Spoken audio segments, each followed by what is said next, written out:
All right. So I want to, before we, let's see, last thing we talked about was, I don't remember. yeah, I The do. Indians. Indians. Okay, we'll come back to the Indians. But there was a time back in the day, this is a story I remember from the past, something about hand grenades in a bridge.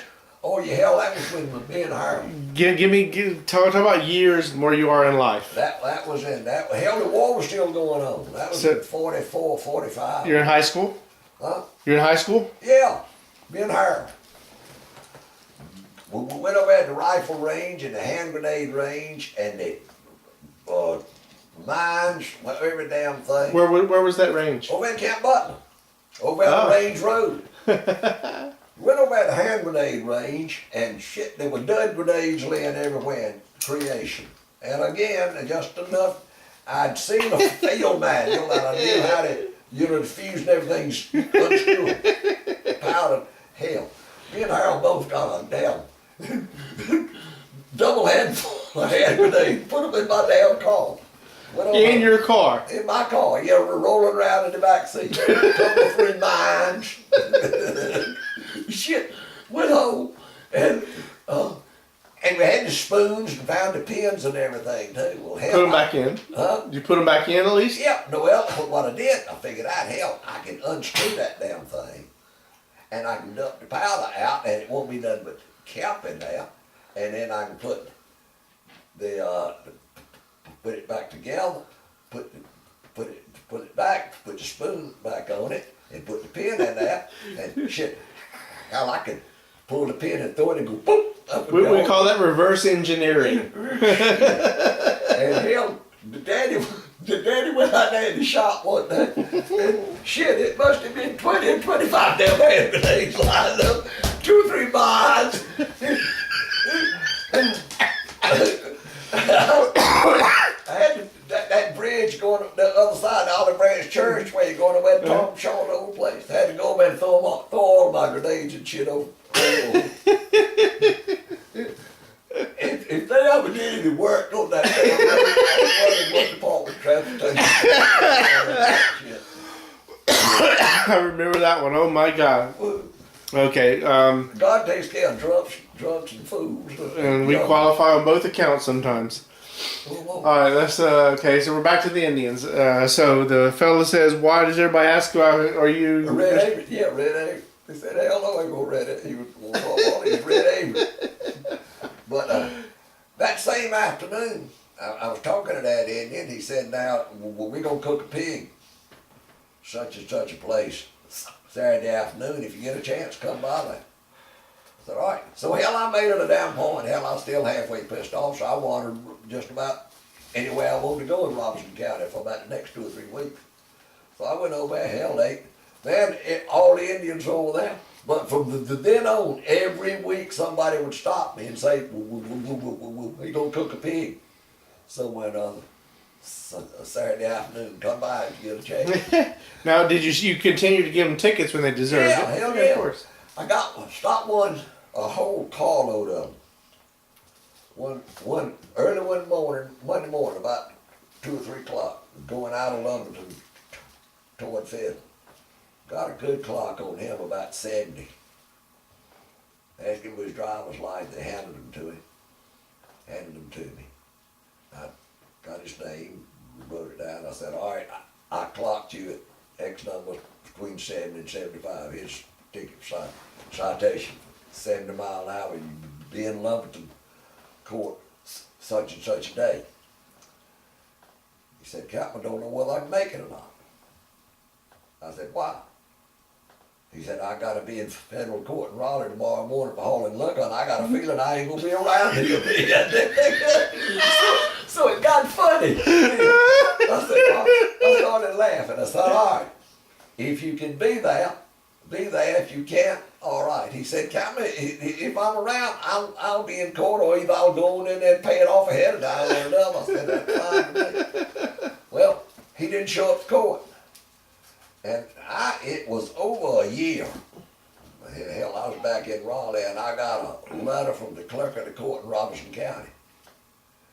That boy had pulled a year and some length of time. When he got out, he went into court and paid that citation off. Wow, Pop. That's when it comes to respecting the man and not the rank. But they were, hell, I got along with those Indians just fine. Lumbies. Yeah. Lumbies. Wow. Started, still had that 52 Chevrolet. It was burning a little bit of oil. And what year are we now?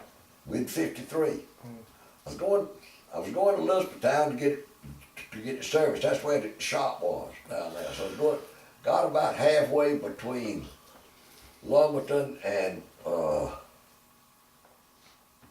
Elizabethtown, and it just quit, died. So I called E-Town, and they sent a wreck up and picked me up, picked it up, and took it back in there. It had a fiber timing gear. Well, it had broken, just shredded. So they put a new timing gear in. And while I was there, they called me to come to Raleigh and pick up a 53 Plymouth the next morning.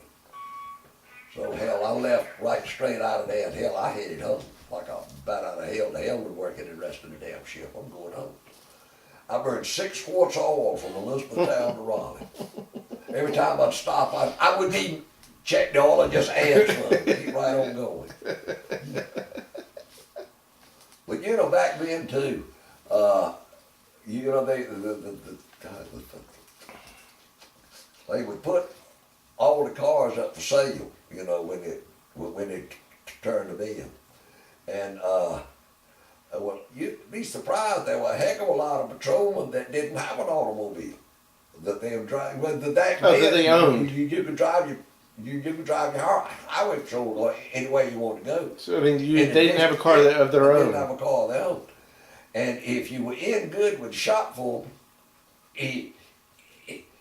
if you wanted your car, it was just like getting it when it was brand new, because you were the only one that had ever driven it. It might have 50, 60,000 miles on it, but you were the only one, you would put every mile on it. He would jump the timing or something on it, and some of those dealers coming out to buy it, and hell, they couldn't get it run. If it did run, it was running rough and everything, it'd be a low price on it. Hell, the patrolman would be a halfway decent price on it, he'd get it. How about that? Wow. Wow. Okay, keep us going, Papa. But, I'm willing to go as long as you are. So you just. But we got those 54 Ford Interceptors, and that was when they were custom line. Hell, they had the chrome and everything on them. Before you keep going, we haven't passed the thing where you were trying out the new cars, right? You and the other fellow. Me and Chadwick. Which side? That's later, right? Okay, keep going. But 54 Interceptors. And that was the first year Ford came out with overhead valves. That one had dual exhaust on it and had overdrive. But the overdrive was under the accelerator. You stomp down on it and it would go back into the third gear. But when you slacked off, it would go into overdrive and you were coasting. So I went up to Drewy Chandler's that night, and Lonnis happened to be there. Who's Drewy Chandler? Drewy Chandler had the Gulf station. Yeah. You know what? I knew Drewy's. Yeah, We've been there before. Yeah. And that place is still there. It's not a station anymore. But you know what, he's dead. I know. I passed by it many times since then. I'm sorry, Drewy. You went up to Drewy Chandler's. So I went up there to get gas, and Lonnis was there. He said, well, what you got? I said, I just got it today, and told him what it was. I told him about overdrive and everything. He said, put it on the rack. I said, for what? He said, it'll kill you like it is now. Just put it on the rack. I pulled it on the rack, and he took that overdrive out from under the accelerator, put it over there close to the dimmer switch. That's when the dimmer switch was on the floor, you know. Yep. He said, if you slack off on it and are running and go in a curve, you ain't gonna have no power at all. You'll be free with it. Put it over there and put your foot on the floor. When you want it. You can keep it there. So if you had her mashed and you hit the overdrive, it would kick in? Yeah. Yeah. I mean, what were they thinking? I don't know. That was stupidity. But I went up there one night to get gas, and Drewy told Oh, us. now where are you stationed now? Because if you're going to Drewey's, you're not in. I was in Lake County, but I'd go to Drew's to get my gas. That's where I'd buy But okay, well, take me from where. From you were in down in. I was supposed to be working Raleigh from Raleigh to the Durham County. Yeah, but before you were down in Burlington. No, I ain't never worked nowhere except Not Burlington. Now where the Indians were. County. I'd gone down there on special assignment. Oh, okay. So you're off a special assignment now. But I'd come back. But I went up there to get gas one night, and tourist said, "I got a box in here for you." For fellas said, "Tell you to take it. Get this put in and bring your old one back up here. Leave." I said, "What is it?" He said, "I don't know." I said, "Who brought it in?" He said, "I got no idea." I looked in the box. It was a brand new rear end. The whole gear cylinder. So, okay. So I put it in my car. I carried it. The next day I was off. I went over to Wake Forest, Chevrolet deal. Because we called them for a lot of our wreck stuff. And I said, "How about switching rims for it?" "No problem, we'll do it." They pulled that one out. Pulled my old one out and put that one in there. That damn 54 Ford I had then with flat ass run. Well. And it run between 120 and 125 in second. In second gear? In second gear. Are you shitting? I don't know, I ain't shitting either. I don't know what it would run at high. What size engine? I don't remember.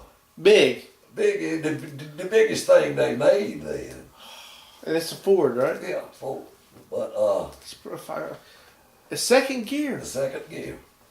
God But damn. I could get on some of those back roads and low it in second and just keep right on digging through those curves. And Yeah, because you got some torque then. Yeah. Wow.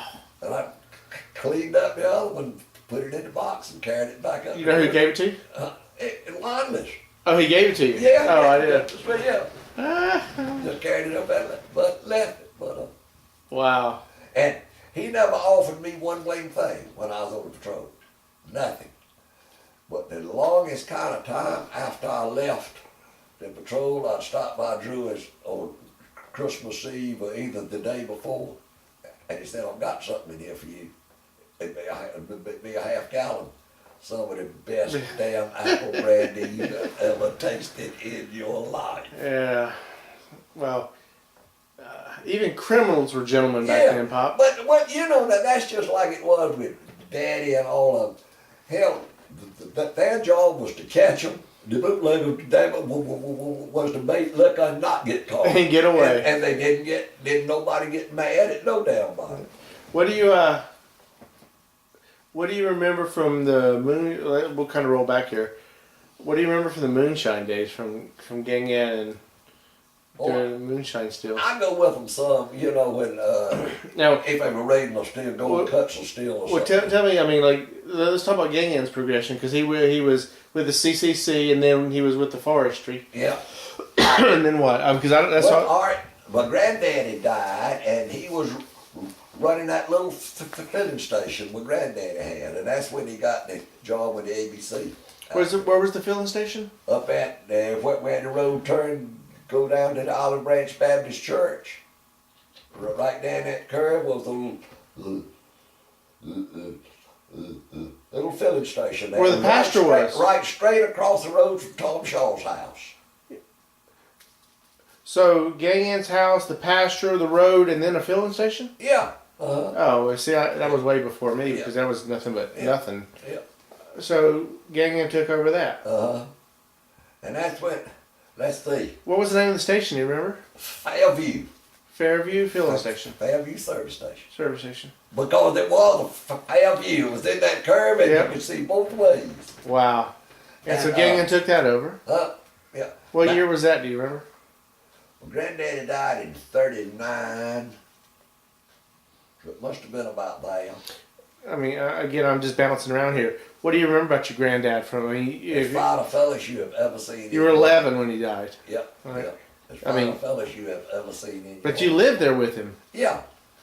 What else do you remember? I mean, I go up the store and he'd take a handful of change and throw it out there around the gas pump stuff. Said, go out there and see if you can find any money. Somebody might have dropped something. I picked up change. well, And they had one of those gas pumps, you know. Hell, in my job, somebody would come and get gas, I'd pump the tank up again. wow. Wow, wow, wow. And if you think about that, not just giving you money, it's teaching you to look and work for it. Wow. I think gasoline then was about $0.25. A gallon. But I told you now, what Bryson said, that they bought gas. $2.49. $2.49. Well, it's still ain't a quarter, but still, this many years later. What else do you remember about him, Pop? I remember one time going home, he'd come to Durham and pick me up.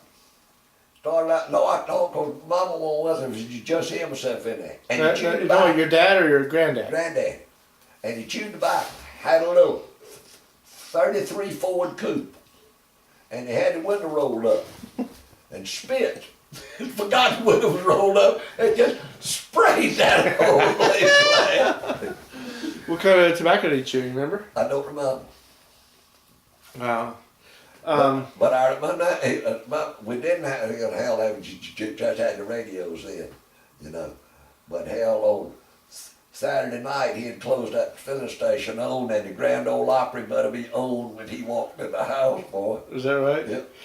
What do you remember? I mean, I remember that the house from when I was a kid and your parents. How was it different?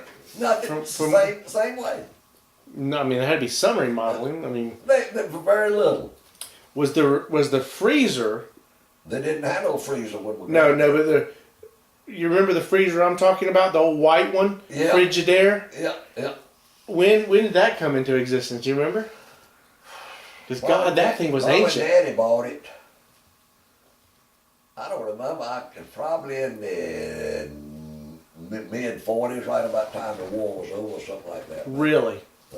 Holy shit! Because I mean, when I was there, I was in the 70s, and that thing was still there pumping. Okay, let me ask you. I mean, this is all about the old house, but when were the cobblestones added that went from the little steps? There, we pull up, and the barn was there, or and there was some little concrete steps. There was octagon cobblestones going up. Mom and Daddy got those and put them there. And you remember those old green swing chairs? Yeah. I remember sitting out there as a bunch. Okay, so we digress. What else about your granddad? Nothing much. Now, you've seen that picture of he and Uncle Bob and Daddy and then the deer didn't kill the that deer. thing. There was a Model T. Yeah, the daddy had that. The daddy was driving that old CCC truck. Yeah. Over there. Yeah. Wow. I remember they went away hunting one time with Uncle Bob. But where was it? And one of those now, the daddy, every one of those fellas that the daddy hunted with over there were bootleggers. I mean, hell, that's all it was to do over there. Now, what was he doing? What was he doing at the time? Was he a young man? Who, Daddy? Yeah. Or he wasn't an ABC officer then? No, hell, he was in the CCC. Oh yeah. Okay, sorry. He was hunting over at Man's Harbor. And where's Man's Harbor? I don't know. over across the Sound from Roanoke Island. The Man's Harbor, Stumpy Point, all of that stuff. They're bootleggers from there, but they're up there hunting with Dad? Yeah, Granddad? and that's why you go there hunting around Stumpy Point, Buffalo City and all up through there. And Uncle Bob was in the boat with one of them one morning going down through there somewhere. Uncle Bob was going to step out there on the marsh. That fella told him, said, Captain, I wouldn't do that. He said, I've seen everything in these woods except an elephant, and I'm expecting to see one of them any time. Didn't take Uncle Bob long to get his foot back in there. Oh, wow. Uncle Bob, well, that was your father's brother. No, my granddaddy's brother. Granddad's brother? Yeah. Oh, see, yeah, wow. Uncle Bob was Charlie's daddy. Charles and I are second cousins. Yeah, I'm trying to picture it all. Okay. All right, so let's go back. What else? So your grandfather had a store right there. Yeah, yeah. Right there on the corner. How about your grandma? She worked up at times too. And what was her name again? Hattie. Hattie. Yeah. Give me all of it. Hattie Lynn Pollard. Lynn, Lynn. What was her maiden name? Hattie, Hatti. Hattie Lynn. Her last name was Lynn, though? Yeah, Lynn, Lynn. Lynn. Wow. Okay, so I'm thinking of resemblance. You resemble Ganyan more than not. Well, okay. Who do you, well, I mean, more than not, but a little bit of Ganyan. I see it, you don't. Because I saw them, you know, from a third perspective. Who did they look like? And this was Ganyan's parents that had the store. Yeah. Yeah. I don't remember who my granddaddy's parents looked like, but No, I'm talking about Ganyan and but Marion favored. John Marion. Yeah. Because he. He favored granddaddy more than daddy did, and Gladys didn't favor any of it. But you know that's just like Gladys. They don't make school teachers like Gladys Roycroft. No, and you know, I can see the resemblance in you and Marie. I mean, distant, but Aunt Marie was she was a lady. Yeah, she was a lady. Yeah. And you know, well, I can remember back yonder when I was growing up, you would have no more seen Mama, Annie, or Ree going downtown in the summertime without gloves or a hat on and any blame thing in the blame world. Because they're proper. Yeah. You know, and a lot of that has to do with the times, and Yeah. some of it has to do with the upbringing, but Yeah. you know, it's the right thing to do then. Now, I wish I would have talked to Ree a lot more than I did. That she and I were always closer than me and Mama. Yeah. Because I could talk to her, but she knew more of the background. I mean, the Raglins and the Reams background, and she could refer all back to the ones that were in the Civil War and that kind of stuff. And yeah, well, that's another reason why Ann, your daughter, my sister, and I'm doing that for this purpose. She was so close to Marie, Aunt Reed, because they're so like in that. You know, it's all family and. Now, every summer for the longest time, I'd take a week off from my work before school started, and I'd go up and stay with her. Now, for a week. Let's talk about Aunt Reed. I mean, I go past Duke all the time, and you know, I mean, I would see that. I'm like, I recognize that stone wall, and it wasn't until one day. Campus. Yeah, it wasn't until one day I was like, fuck. My aunt lived right there, and I can remember you pulling in there and turning around and going there and parking back there, and you go around to the behind the building. And then you walk around to go in the front door, and hers was this about the second door on the right, down on the left. Yeah. Well, I saw. Well, what am I? 4 years old at this point, and I remember that Gang Ann and Beppy had this little candy dish, little dome-shaped thing, and she always had candy out. Yeah. She'd always bring me a Coke. You know, it was a little apartment, but that building is still there, and I want to go in there and see who the hell lives there. So, I mean, what I remember was she worked there in Durham for one of the tobacco companies, maybe? No. She and Annie owned a leather shop down there in, what the hell? Are you kidding? I never knew that. Yes, down there close to 5 Points. What? 5 Points? 5 Points in Durham, yeah. Where Maine and Chapel Hill come together. It's not called that anymore, but okay. Yeah, but what the name? The two of them owned the store together. That they had a business together. That was where, I mean, that's when your businesses would put out a flyer, and one was they would send out the stuff, and they would put the type in on the thingamabob. Yeah, typeset it. And typeset it and do all of that blame stuff themselves. That's what amazing. the hell was the name of that building? I can't remember it to save me from Adam. Well, there's a big building down that way called, shit if I know. The truth is, doesn't matter. Wow. And she never married. Now, She was such a beautiful lady. she was, Harry Hutchins, she dated a lot, but when she was in Washington during the war, what the fellow was, Mark Calorino was a lieutenant colonel in the Army Transportation Corps. He and Harry were good friends when Harry Hutchins? When Harry worked for the United Fruit Company, he was working for the United Fruit Company, and during World War II, he was called in to go with the Army Transportation. And he did it, Marie. Yeah. Really? He was something pertaining. His job with the United Fruit Company was pertaining to shipping. What was his name? Mark Calorino. Calorino. Wow. She was also, I mean, she was always had her hair done, and she was so proper. But they dated all during the war years. And she never married. She worked with the Treasury Department in Washington. In Washington? Mm-hmm. Really? Now, Annie, they say Annie was a better typist than Shorty. Annie could carry on the conversation. Really? Just like that. But what in the world could Annie and Reed do with the blame computer now?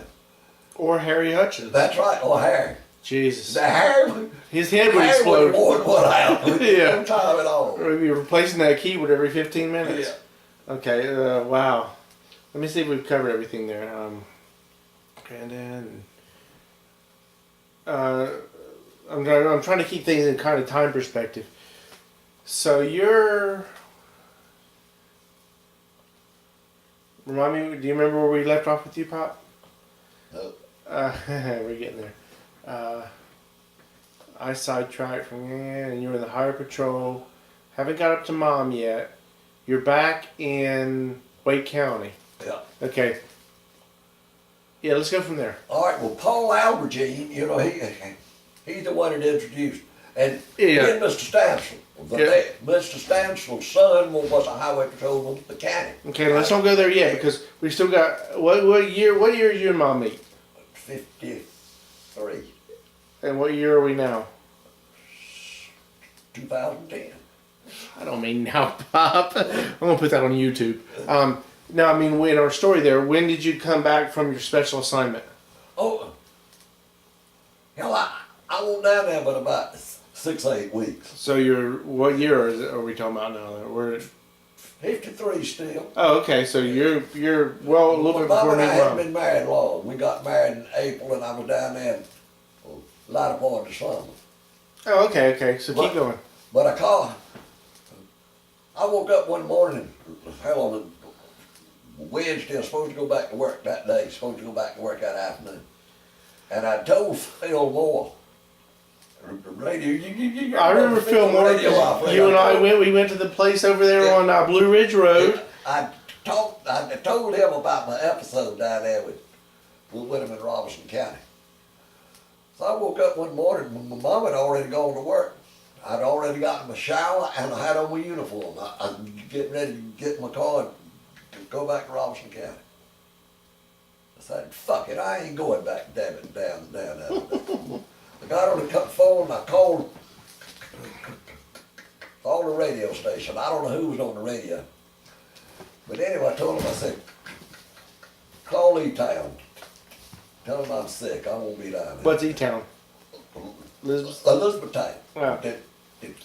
That was where the radio station was down there. It was one in Williamston, Elizabethtown, Raleigh, Greensboro, Salisbury, and Asheville, I think, were the only radio stations in. Well, hell, I no more hung the phone up, and it rang. And it was Raymond Sherrill, he was corporal, up in Wake County. He said, what's wrong with you? No, he said, I hear you're sick. I said, yep. He said, what's wrong?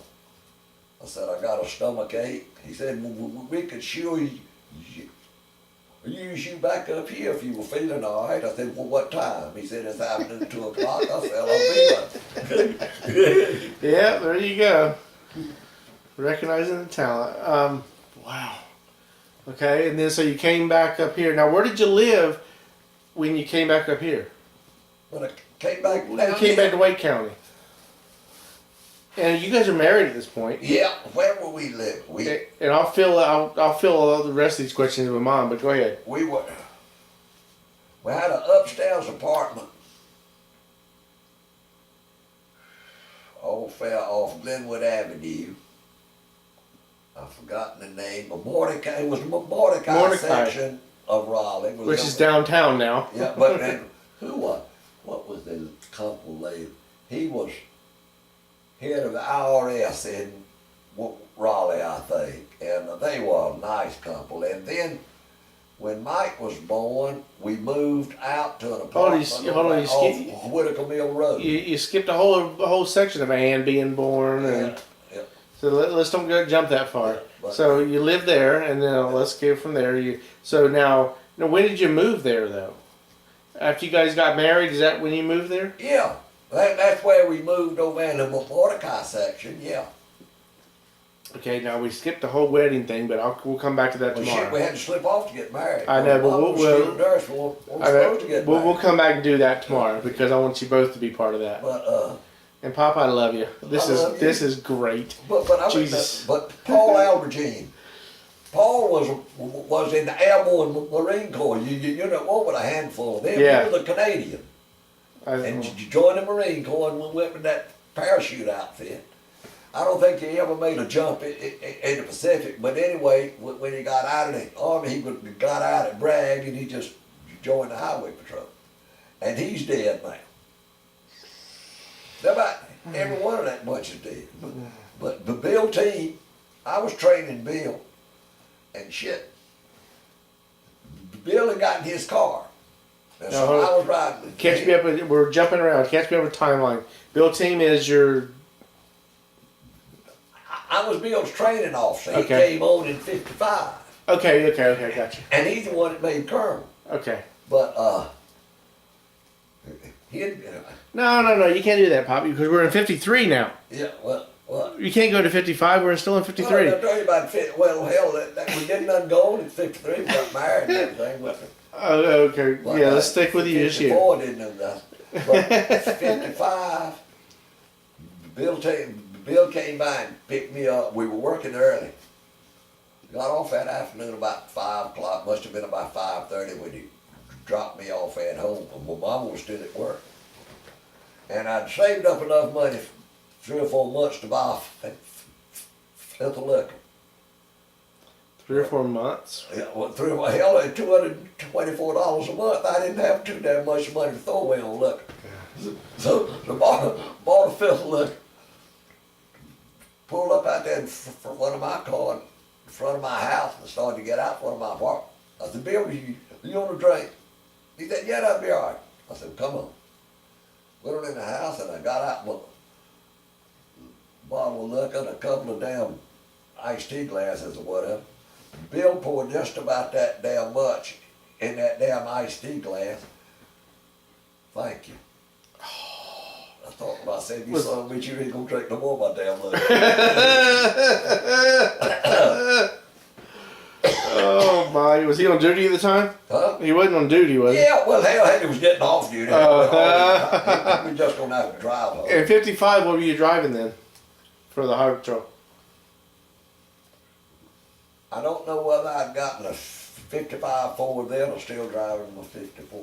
But now, Nathan Robinson, he went on in 48, and I believe the first brand new car he ever got was in, 53, 54, somewhere another like that. Now, I know Nathan ended up in Atlantic. Was he from Atlantic? He's from Atlantic, yeah. In Oh, fact, really? he Well, was born and raised in that same house. the same house? Yeah. Yeah, wow. Now, but now, Well, we went to Raleigh. See, we were all the time you all the Yeah. time meeting people. Had to Yeah, and plus they pass them down. Yeah. Because, So you know, we'd get a brand new car every year. But I remember one time, must have forgotten what year it was, 54, 55, somewhere other than that. Dr. Leo Jenkins was chancellor of ECU then. ECU was putting on a big feed for the members of the General Assembly, trying to get some money out of them. Gonna be on that big feed on Saturday. So Chadwick told me on Friday I was to meet those buses at either 3 or 4 buses and escort them down to East Carolina and then back to Raleigh Saturday. And then didn't work that night. Shit, didn't make a damn what the hell. You were gonna put in them damn 8 hours at night, didn't make a damn, you worked all damn day. But anyway, went by there, I thought we got the buses and had to meet them over at the Capitol building, and all of them, the people in General Assembly got on the buses. We went down there. Got down there about 11 o'clock that day. That damn bunch at East Carolina treated us like a bunch of red-headed nigger bastard young'uns at a family reunion in Mississippi. Didn't offer us a damn thing to eat or nothing. Not a first damn thing. Mm. Finally, they started coming out about 4 o'clock in the afternoon to go back to Raleigh. I asked those bus drivers, I said, do y'all want to go back to Raleigh? Said, hell yeah. I said, we're going. I didn't get over 55, but I didn't get under 55, not a damn clip.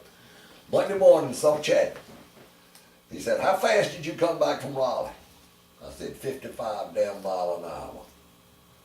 So one of them's already called, must have been on one of those back buses, saying you were running too fast. I said, ask every one of the bus drivers. I said, I won't run it over 55 mile an hour. All right.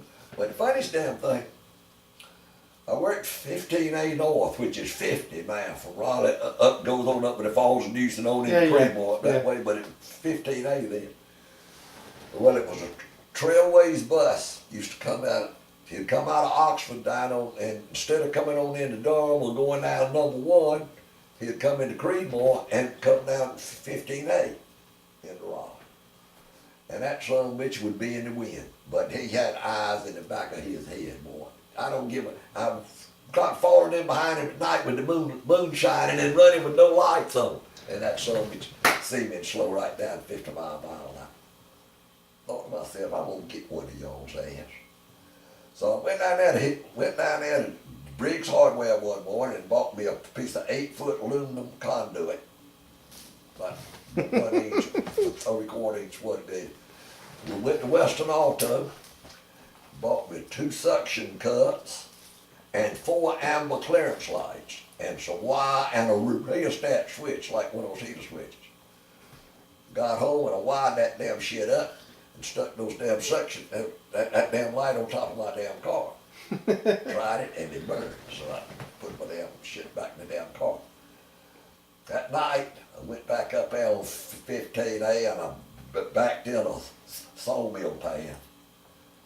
And I heard him coming. And I cut my lights on and I cut those amber lights on too. I let him get maybe 100 yards on down the road and I pulled out behind him. I stayed on behind him. I got a damn good clock on him between 65 and 70 more. We dropped over one of those hills. I cut those lights off. Pulled on up beside him, hit the siren, dropped back, and he pulled right on that side of the road. I walked on up that beside him, slid that back glass back, asked him for his chauffeur's license. He handed him to me.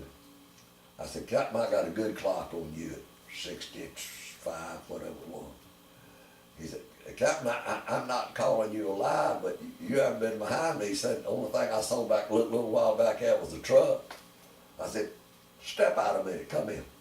He came on out back of the bus and I stuck my hand in the window and I turned that switch on and said, I'll be a son of a bitch. And started laughing. Like, you said you got me. He said, but you won't ever get another one of them.